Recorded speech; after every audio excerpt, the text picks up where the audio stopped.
कि माना, मैंने उदाहरण दिया, मैंने उनको गलत नहीं बोला, मैंने उदाहरण दिया, माना कि हम भी उनके 2-4 जूते मार लेते, हम भी माफी मांग लेते, ऐसा हो जाएगा क्या? माफी मांग लेने से नहीं होगा। इनको जब तक कानूनन कार्यवाही ढंग से नहीं होगी, इनको जब तक इनको सजा नहीं होगी ढंग से, तब तक ये बाज आने वाले नहीं है। इनको ऐसी सजा देनी है कि ये सपने में भी न सोचे ये ऐसा कुकृत अपराध करने की।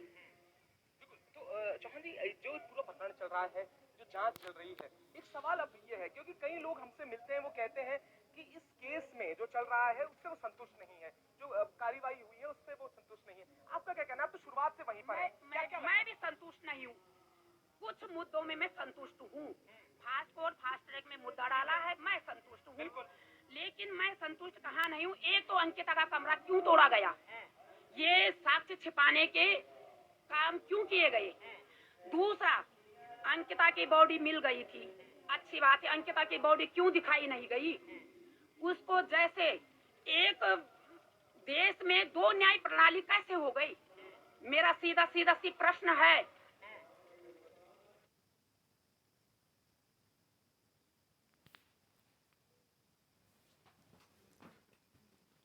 एक देश में 2 न्याय प्रणाली कैसे हो गई? अगर इस होकर के उनके दर्शन के लिए रखे जाते, उसने इतना बड़ा तमाचा मारा है, क्या उसके दर्शनार्थी के लिए उसकी भी बॉडी रख देनी चाहिए थी इनको? अगर नहीं भी रखी तो कुछ लोगों ने, हमने मांग करी, धरना दिया, हमें तो दिखाने देते उस बॉडी को कि क्या कुछ था। बड़ी मुश्किल से 3-4 बहनों को बॉडी दिखाई गई। उस बॉडी में क्या था? जगह जगह दांत के निशान थे, उसके दांत टूटे हुए हैं। एम्स भी पूरा सवालों के घेरे में आ जाना चाहिए। एम्स तो पूरे साक्ष्य छिपा रहा है इस चीज को, पूरी रिपोर्ट बदल दी गई है।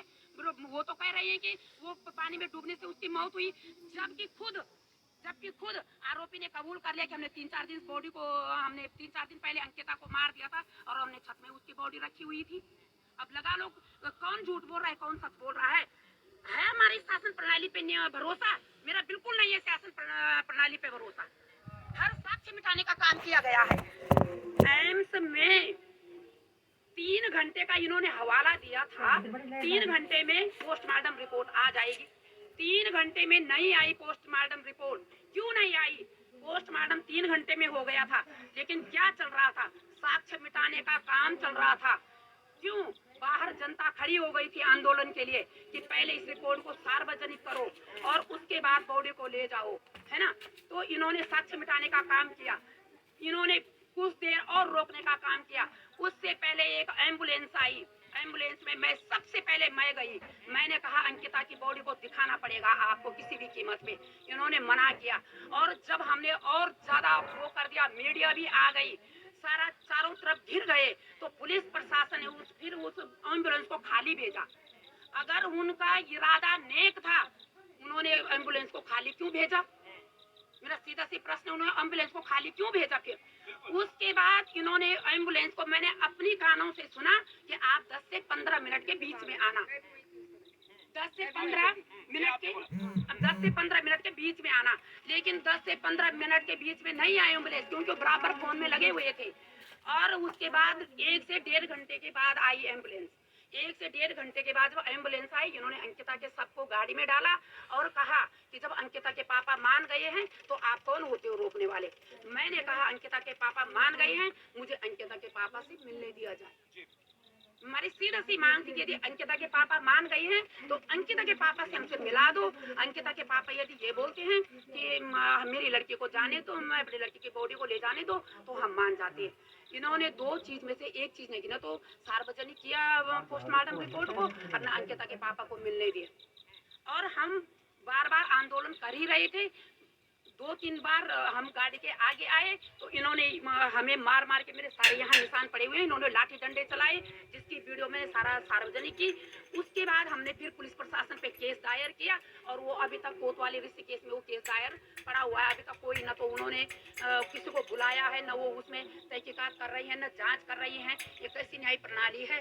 किसी और का होता तो मेरी पोस्ट में जो मुझे भाजपा ने निष्कासित किया है, तो उसमें तो मेरे किसी ने अभद्र टिप्पणी की है, उसमें तो इन्होंने तुरंत उस लड़के को पेशी पे बुला दिया, उसके साथ जब पूछताछ भी हो गई। और हमने जो हम दो बहनों ने जो केस पुलिस प्रशासन पे किया, उसमें तो अभी कोई पूछताछ नहीं हुई। तो मैं पूछती हूँ, एक ही राज्य में, एक ही देश में दो तरह की न्याय प्रणाली कैसे हो गई?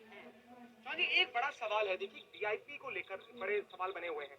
जब आप वहाँ पर गई हैं, रिजॉर्ट में जब पहुंची हैं, गांव वालों से आपने बात की है, तो क्या आपको पता चला है कि वीआईपी और क्या ऐसे कुछ लोग आते थे, ऐसी गतिविधियां चलती थी? उससे पहले भी वीआईपी का नाम का खुलासे की बात लगातार लोग बात कर रहे हैं कि पुलिस को उस वीआईपी का नाम आगे लाना पड़ेगा, जिसके लिए सारा कुकृत्य रचा गया था। उस पर क्या कहना है गाँव वालों का? मेरा सीधा सी सवाल है, वीआईपी को सार्वजनिक किया जाए, वीआईपी सार्वजनिक हो जाना चाहिए।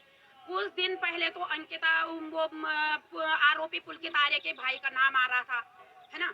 लेकिन जब तक साफ दृष्टि से एसटीएफ के हाथ अगर वो सुराग लगे हैं, तो सार्वजनिक हो जाना चाहिए। क्यों बचाने का काम किया जा रहा है?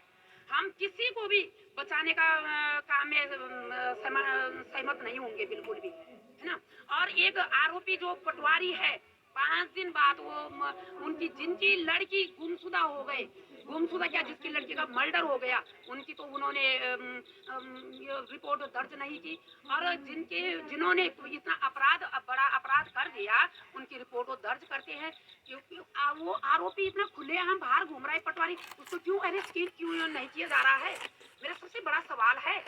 वो सीधा सीधा इतना बड़ा आरोपी, इससे पहले प्रियंका नाम की लड़की को उन्होंने लापता घोषित किया, उसकी भी कहीं न कहीं मर्डर मिनिस्ट्री है, उसको तो सीधा सीधा रिमांड में लेना चाहिए था। आरोपी के बाप खुला